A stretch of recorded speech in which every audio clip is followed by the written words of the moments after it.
look at that shirt. I guess the first time I started thinking about the priesthood, I was an altar server at St. Philip Neri Parish in Metairie, and I was serving Mass, and Father Saloy was, it just happened to be, I guess, the vocation weekend or whatever. So Father Saloy was given, I guess, a homily about vocations, and he said, the first time I thought about the priesthood when I was an altar server. And I'm like 10, I'm an altar server. Hey, I should be a priest. No, I want to be a basketball player.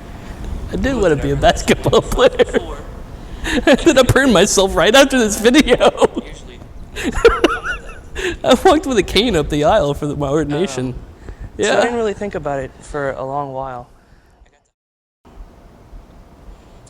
Senior year came around and my parents were like, Kyle, what are you going to do for college? And I really had no clue. I'd still kind of thought about the priesthood a little bit, but I wasn't really sure. I started going to adoration at St. Clement of Rome, and one night I'm praying the rosary in adoration, just asking the Lord, what do you want me to do with my life? Do you want me to be a priest? Do you want me to be something else?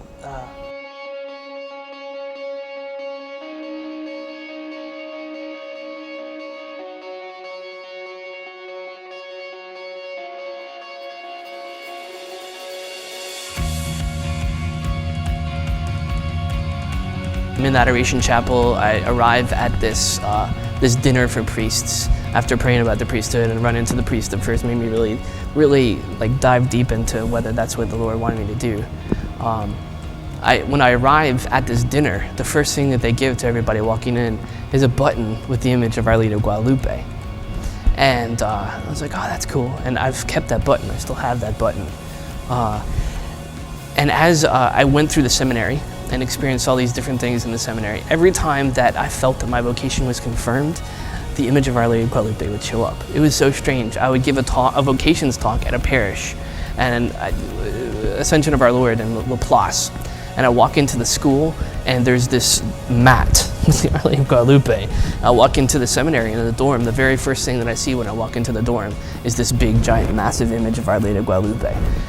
In the chapel at Rummel, where I would often pray for the discernment of vocation, is this little stained glass window of Our Lady of Guadalupe.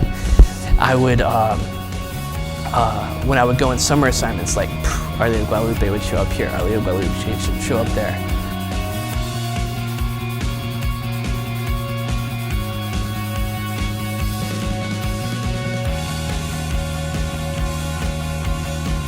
So discernment, I was actually talking with one of the students here at Cabrini today about discernment, and she's like, how do I know it's me or the Lord?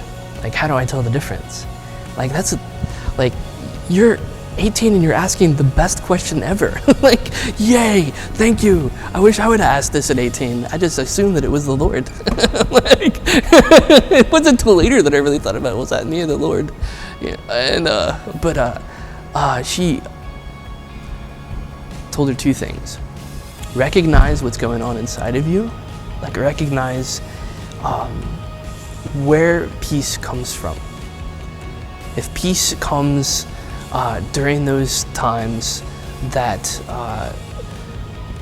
that life is being communicated, or is witnessed to, then move in that direction.